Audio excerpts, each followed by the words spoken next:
Queridos irmãos, muito boa noite. Quero falar um pouco a palavra de Deus e te convido a vir comigo. Eu quero falar sobre a vinda do Senhor Jesus Cristo. O Senhor Jesus Cristo veio a este mundo há 2000 anos atrás. E quando ele estava aqui, no meio dos judeus, no meio do seu povo, porque a Bíblia diz que ele veio para o que era seu, mas os seus não receberam. Como você sabe, os judeus rechaçaram, não quiseram ele, não quiseram a sua palavra.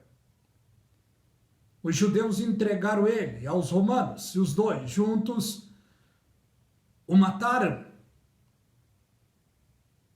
A palavra de Deus é clara quando fala sobre isso. O Senhor Jesus Cristo, ele foi prometido por Deus, porque Deus criou o primeiro casal e colocou num jardim precioso. Mas esse primeiro casal vacilaram, pecaram. E a Bíblia diz que por causa do pecado de Adão, o pecado passou para todos os seres humanos. Paulo disse: todos pecaram e destituídos estão da glória de Deus. Por isso foi necessário Deus enviar o seu Filho. Jesus Cristo foi enviado por Deus. Assim que o primeiro casal vacilou no Jardim do Éden, Deus fez uma reunião poderosa com eles, com a serpente, com Eva e com Adão. E para cada um Deus delegou, Deus decretou sentenças. Para a serpente, Deus disse: rastejará todo o tempo da tua vida, pó comerás. Para Adão, ele disse: maldita será a terra por tua causa. Do suor do teu rosto vai produzir, vai se alimentar. Para Eva, Deus disse: por inimizade entre ti e entre a tua semente, o teu desejo será para o teu marido e ele te dominará. Com dor terás filho. A desgraça entrou no mundo por causa da desobediência de Adão e de Eva. E no momento da desobediência de Adão e de Eva, a ferocidade entrou no mundo animal.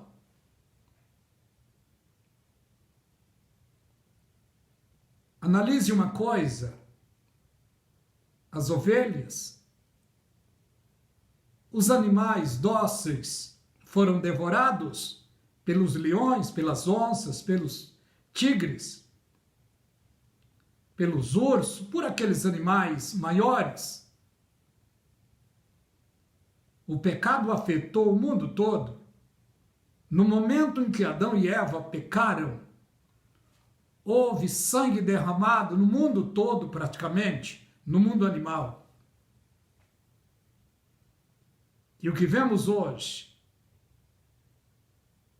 é que os animais mais ferozes, eles estão nas grandes matas, isolados, por causa da ferocidade. Deus então mandou Jesus Cristo. Deus usou o profeta Isaías, quando ele disse lá, Isaías 7,14, uma virgem conceberá e dará luz a um filho, o seu nome será Emanuel, que traduzido é Deus conosco. Deus veio e viveu entre os seres humanos, em especial no meio do povo judeu. Deus encarnou no meio deles. Viveu entre eles, sentiu o que eles sentiam. Falou com eles, se alimentou com eles. Mesmo assim eles não quiseram, rejeitaram ele, não aceitaram a sua missão. Parece que o Senhor Jesus, meio decepcionado, chegou a dizer: Jerusalém, Jerusalém, quantas vezes eu quis ajuntar os teus filhos, como uma galinha junto os pintinhos e não quiseste. E ele disse aos judeus, a vossa cidade ficará deserta. Isso aconteceu 36, 37 anos depois da morte de Jesus Cristo. Porque uma certa ocasião chamaram o Senhor para mostrar para ele a beleza, a estrutura do templo, pensando que ele iria elogiar. Mas Jesus Cristo disse, não vede tudo isto? Em verdade vos digo que não ficará aqui pedra sobre pedra sem que seja derribada. Outro dia ele estava no Monte das Oliveiras, chegou em particular a ele Pedro, André, Tiago e João e disse, Senhor, está em Mateus 24, Senhor, fala para nós, quando acontecerá essas coisas, que sinal haverá da tua vinda e do fim do mundo? 3 perguntas em uma só. Quando acontecerá essas coisas, que sinal haverá da tua vinda e do fim do mundo?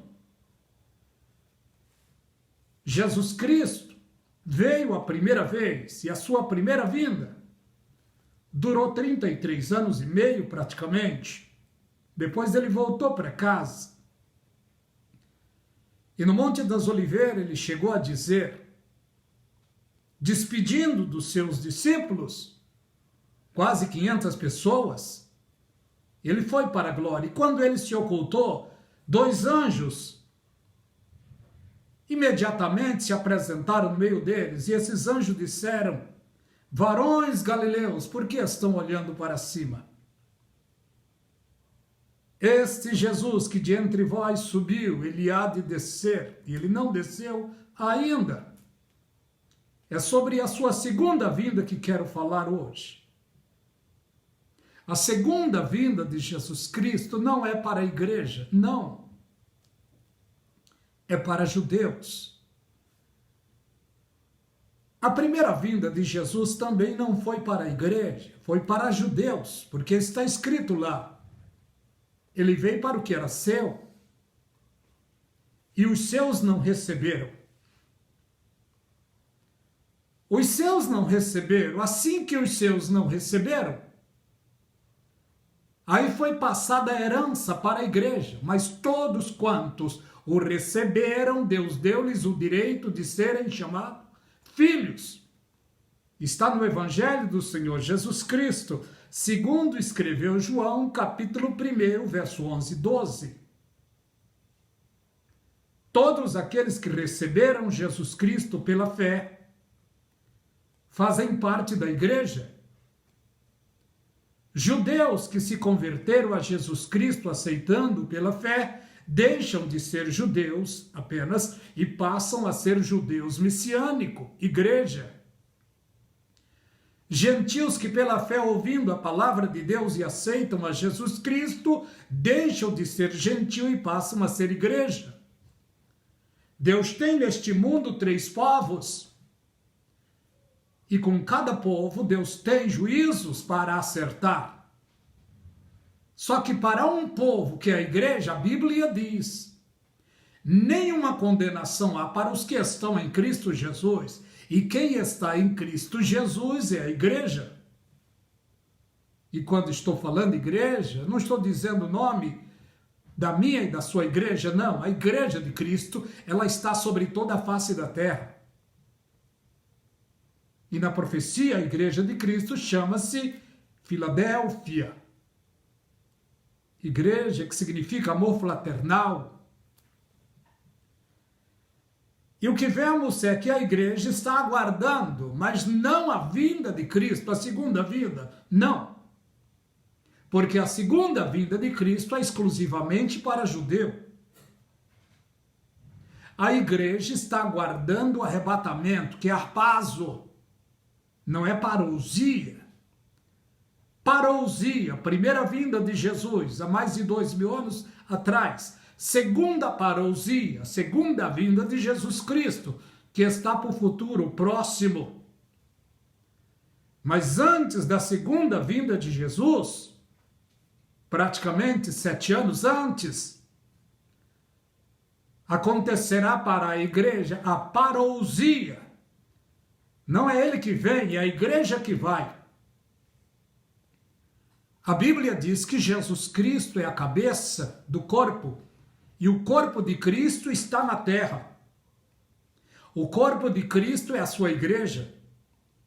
E dentro do corpo de Cristo está o Espírito de Cristo, o precioso Espírito Santo. Com toda certeza o Espírito Santo será arrebatado, mas ele não irá sozinho, ele levará o corpo de Cristo. Aí vai acontecer exatamente a triunidade, ou a trindade será completa. Deus Pai, Filho e Espírito Santo. E a igreja estará unida a Cristo. Louvado seja o nome do Senhor. A segunda vinda de Jesus acontecerá quando? Assim que a igreja for arrebatada, dar-se-á um dos sinais para a segunda vinda de Cristo. O primeiro sinal para a vinda de Cristo é o arrebatamento. Para a vinda de Cristo para os judeus. Primeiro sinal escatológico é o arrebatamento da igreja. Segundo sinal, pelo que analisaremos agora, é a guerra de Gog e Magog. Imediatamente vai haver uma reunião, talvez semanas depois do arrebatamento, ou meses, não sabemos. Essa reunião está no livro do Apocalipse, capítulo 17 e o verso 12, onde 10 reis estarão unidos nessa reunião. E junto com esses 10 reis estarão a cúpula dos Illuminatis, aqueles que estão por detrás das cortinas, que mandam no mundo, os donos do mundo. Eles, dirigido pelo ocultismo e pela maçonaria, esses 10 reis serão elegidos. E junto com esses 10 reis, o homem do pecado, a besta, o iníquo, o homem da perdição, que vai tomar os domínios praticamente do mundo todo, o anticristo. E o anticristo vai propor uma aliança com muitas nações, em especial com os judeus. O que mais os judeus querem, o que mais eles sonham, é com um templo reconstruído ou construído. Porque do segundo templo sobrou apenas um muro, onde eles deveriam orar, mas eles não oram, eles se lamentam, por isso chama o muro das lamentações. Mas o sonho deles é ter um templo. E quem vai construir esse templo será os judeus, com o mandado, com a ordem do anticristo. Porque o anticristo vai propor duas coisas, pelo que penso: cessar a guerra entre judeus e árabes e construir o terceiro templo, que é o sonho deles. Isso vai acontecer. Assim que o arrebatamento acontecer, a guerra de Gog e Magog estará acontecendo. Algumas nações se levantarão contra Israel: Rússia, Turquia, Líbano, Síria, Irã e outras. Virão para Israel para detonar os judeus. Mas a Bíblia diz, Ezequiel 38, 39, a Bíblia diz que os judeus terão um trabalho de 7 meses enterrando cadáveres de soldados. 7 meses trabalhando, enterrando cadáveres de soldados. E durante 7 anos eles vão usufruir os utensílios de guerra dessas nações. E nesse tempo, para os judeus, virá 2 testemunhas, 2 oliveiras, os 2 profetas, Eu acredito, não vou afirmar, mas acredito ser Moisés e Elias, estarão ali diante do Muro das Lamentações pregando para os judeus ali. E nesse tempo também, Deus vai assinalar 144 mil judeus solteiros. Das 12 tribos de Israel, 144 mil homens solteiros, para serem pregadores do Evangelho do Reino no mundo todo. Porque Jesus, quando ele estava aqui na terra, ele estava tratando exatamente com os judeus, falando aos judeus, ensinando aos judeus, e veio cumprir, no lugar dos judeus, ele veio cumprir a lei. E ele disse: este evangelho do reino será pregado em todo o mundo, em testemunha a todas as gentes, então virá o fim. Evangelho do reino. Jesus Cristo diretamente não pregou o evangelho da graça. O evangelho da graça ele daria mais tarde para o apóstolo Paulo. Porque o apóstolo Paulo foi o líder, o qual Jesus Cristo colocou como líder, como apóstolo central da igreja gentílica. E para a igreja gentílica é pregado o evangelho da graça. Jesus Cristo abriu a sua igreja na terra. As bases da igreja. As bases da igreja de Cristo são os 12 apóstolos. Quando Jesus Cristo foi, a sua igreja era pequena, tinha praticamente 500 pessoas, mas não estava inaugurada ainda. As bases estavam formadas, mas não estavam totalmente inauguradas. Ele inaugurou 50 dias depois da sua morte. 40 dias ele ficou na terra, falando aos discípulos, ensinando os discípulos. E ele disse, é necessário que eu vá, porque se eu não for, o Consolador não virá. Era necessário ele ir para a glória, e era necessário ele mandar o seu Espírito, porque quem iria inaugurar a sua igreja seria o seu Espírito. A Bíblia diz que o Espírito dele é o penhor da glória que estaria sobre o seu povo. O Espírito de Cristo, que é o Espírito Santo, ele faz morada dentro da igreja de Cristo, que é o seu próprio corpo na terra. É a força motivadora do corpo de Cristo em todo o mundo, é o Espírito Santo. Jesus Cristo abriu o tempo da graça através da sua ressurreição. E Jesus Cristo fechará o tempo da graça no momento do arrebatamento. Depois do arrebatamento, ele voltará a tratar com o povo judeu. Portanto, a igreja irá para a glória, ficará nas bodas do Cordeiro, na festa nupcial, nas bodas do Cordeiro. E em dado momento, praticamente, 7 anos depois, Israel estará clamando, gritando, porque o anticristo estará aqui dominando e vai estar perseguindo Israel. Jesus Cristo precisa voltar. Na sua primeira vinda, ele vem como um cordeiro mudo. Na sua segunda vinda, ele vem como um leão, rugindo forte. Ele vem para tomar as rédeas do mundo. Ele vem para julgar as 12 tribos de Israel com os seus apóstolos. Ele vem para julgar as nações. Ele vem para estabelecer o milênio. Ele vem para colocar os judeus por cabeça das nações e não por cauda. É claro que a igreja vai estar aqui com ele no milênio, mas a igreja não será cabeça. A igreja é corpo de Cristo. Cabeça das nações será os judeus. Jesus Cristo vai colocar a nação judaica por cabeça do mundo e não por cauda. É apenas uma pequena meditação. Graça e paz da parte de Deus seja sobre a tua vida, meu querido irmão. Dê um like nas mensagens do canal A Voz do Atalaia. Compartilhe as mensagens. Deus os abençoe.